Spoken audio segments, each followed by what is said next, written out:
audio on demand from Vision Christian Media. Exploring faith and the future.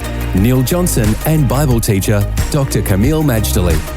What we have been discovering all about the culture war is that it is so pervasive and it is a part of our lives no matter which way we turn. What are the positions of those who are called progressive or those on the left towards those who are on the right or those conservatives?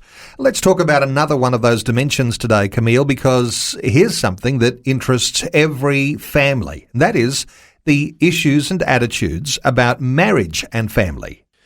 This is a very fundamental issue.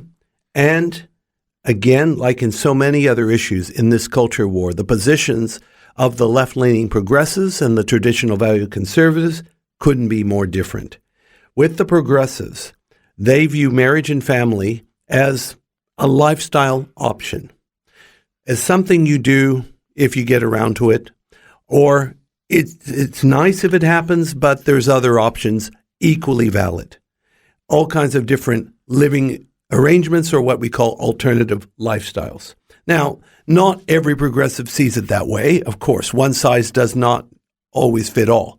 But that is the general trend. And I have to say, you don't have to be a card-carrying progressive to see marriage and family as an option. It's even happening among people who are more middle of the road and even a few who would claim to be conservative.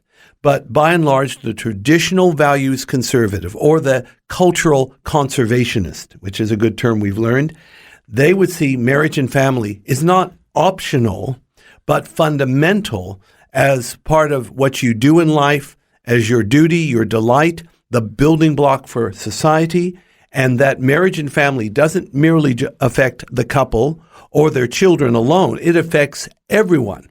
And that when marriage and family functions properly, everybody wins, including those who are not married.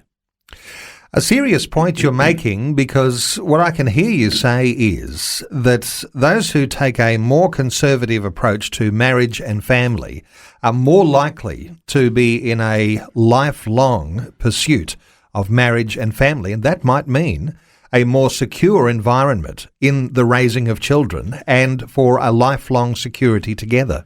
Well, Neil, you summarized it very well. I don't think I can improve on that.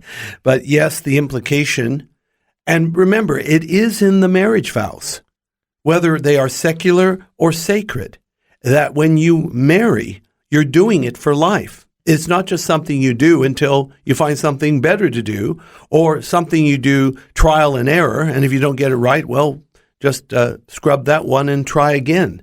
No, it's a sacred commitment or bond, very similar to the biblical covenants, because when you keep the terms of the covenant, it's win-win for everyone. If terms of covenant are broken, it can be catastrophic. And that oftentimes is what happens when marriage doesn't make it. So if marriage is as wonderful and as necessary as conservatives believe, and I am supportive of their stance, then as Christians and as Christian leaders and pastors and ministers, we need to be teaching these principles morning, noon, and night, because the more healthier marriages and families we have, the better communities and nation we will become. Faith and the Future with Neil Johnson and Dr. Kameel Majdali from Teach All Nations. For more from Dr. Majdali, including books and DVDs on prophecy, Bible commentaries, plus today's and other episodes of Faith and the Future, go to vision.org.au. Thanks for taking time to listen to this audio on demand from Vision Christian Media. To find out more about us, go to vision.org.au.